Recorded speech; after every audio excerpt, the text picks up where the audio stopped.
Assalamualaikum warahmatullahi wabarakatuh. Perkenalkan, nama saya Salsabila Rahma Oktaviani dengan akhir NIM 61.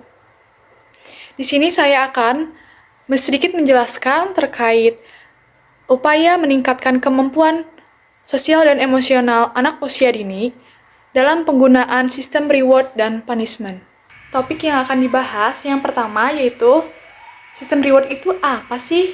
Lalu yang kedua, sistem punishment itu apa ya? Lalu yang ketiga, ada pendekatan menggunakan sistem reward dan punishment. Yang pertama, saya akan menjelaskan terkait sistem reward. Apa itu sistem reward? Sistem reward adalah cara untuk membuat seseorang bersemangat dalam menyelesaikan tugas tertentu.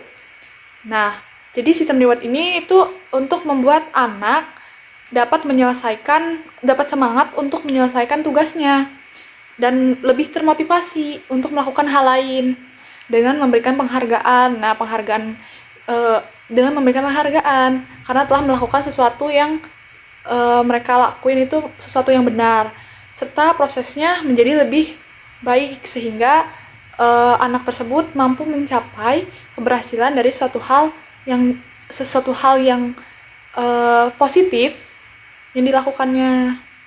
Contoh rewardnya seperti pujian, atau diberi hadiah kecil-kecil, atau diberi tepuk tangan. Itu salah satu contoh-contoh untuk meningkatkan motivasi agar anak itu termotivasi akan apa yang anak itu lakukan. Lalu yang kedua, apa sih sistem punishment itu?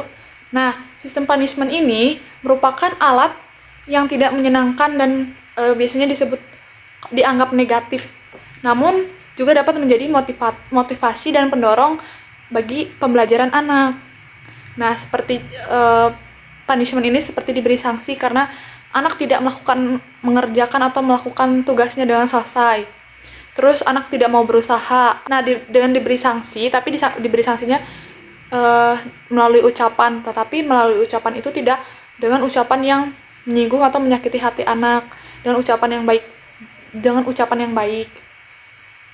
Nah, dalam memberi sanksi ini tidak boleh menggunakan kekerasan seperti melalui fisik, tidak boleh menggunakan kata-kata kasar, harus menggunakan kata-kata yang baik agar tidak menyinggung dan menyakiti hati anak. Lalu, jika anak diberi sanksi dengan cara yang baik dan tepat, anak akan selalu berusaha untuk menyelesaikan tugas belajarnya dan termotivasi akan apa yang dilakukannya. Di dalam dunia pendidikan itu, tujuannya diberikan punishment atau hukuman untuk anak itu, yaitu untuk memperbaiki perilaku yang agar lebih baik lagi. Nah, hukuman di sini itu dikatakan bahwa hukuman itu merupakan sarana pendidikan untuk mengkoreksi pelanggaran yang dilakukan oleh anak, bukan untuk membalas dendam. Jadi hukuman ini bukan dengan kekerasan, bukan dengan kata-kata kasar, karena semua itu jika dilakukan ada pidananya, ada hukum pidananya. Pendidik atau orang tua yang menggunakan sistem reward dan punishment ini merupakan sebagai bentuk penguatan bagi stimulasi dalam mendidik anak. Selanjutnya yaitu pendekatan menggunakan sistem reward dan punishment.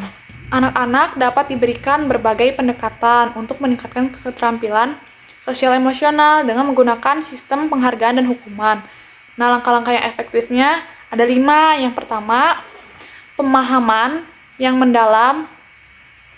Nah, pemahaman yang mendalam ini penting untuk memahami dengan baik terkait perkembangan anak usia dini dan responnya bagaimana terhadap reward dan punishment respon anaknya.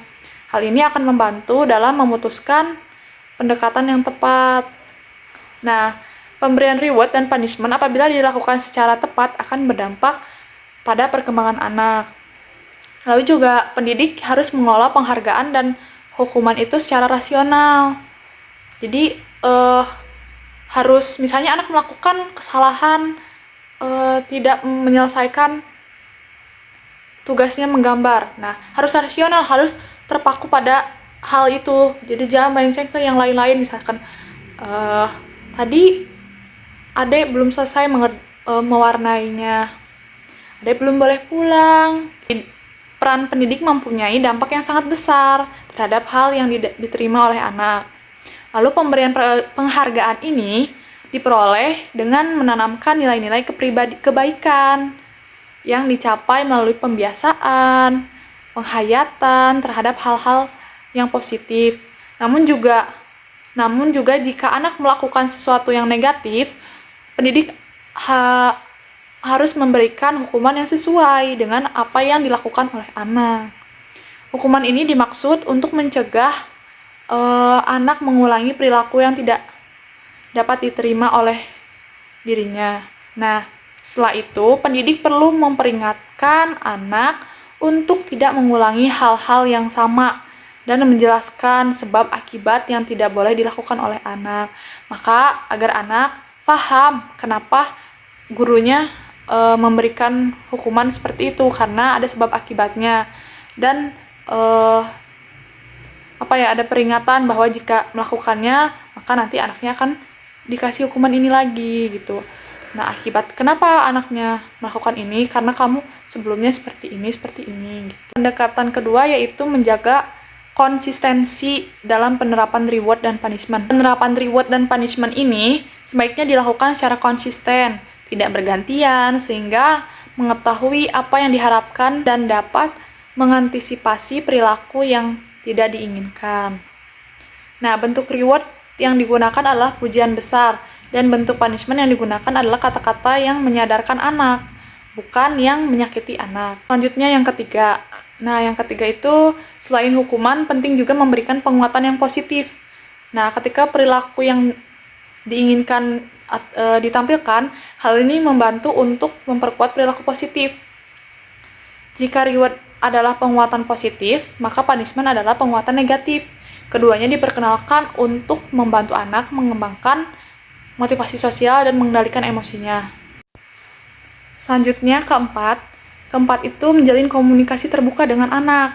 Nah, dengan komunikasi terbuka ini, mungkin anak akan memahami alasan diberikan penghargaan dan hukuman, serta memperkuat ikatan emosionalnya juga. Nah, komunikasi dengan anak adalah hal yang terpenting. Nah, ketika ada dua jenis komunikasi, yaitu terbuka dan tertutup, sebagian besar orang tua secara tidak sadar mematikan komunikasi terbuka dengan anaknya, karena orang tua mungkin merasa tidak nyaman ketika mendengar keluh kesah anaknya. Namun, bisa jadi mereka juga malah memberikan nasihat yang tidak dibutuhkan oleh anaknya. Orang tua dapat mengikuti keinginan anaknya agar komunikasi antara orang tua dan anak berlangsung terbuka dan efektif. Dan dengan melakukan hal ini, anak akan merasa bahwa orang tua sangat ingin mendengarkan keluh kesahnya. Yang kelima yaitu memberikan keteladanan atau contoh perilaku yang baik.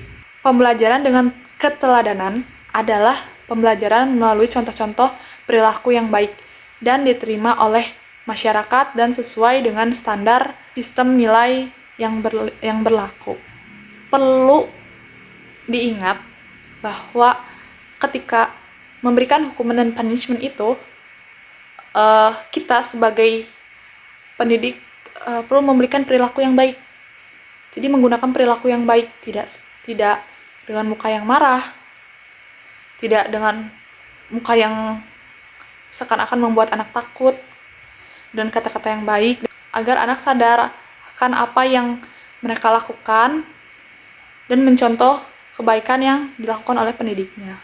Dari pemaparan materi yang telah saya sampaikan, maka dapat disimpulkan bahwa penggunaan sistem reward dan punishment ini berupaya dalam meningkatkan kemampuan sosial dan emosional anak.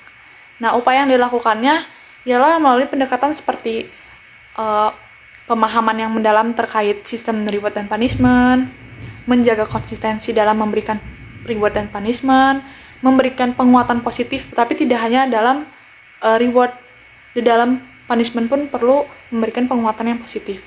Sekian pemaparan materi dari saya. Mohon maaf apabila ada perkataan dan perbuatan yang salah. Wabillahi taufiq wal hidayah. Wassalamualaikum warahmatullahi wabarakatuh.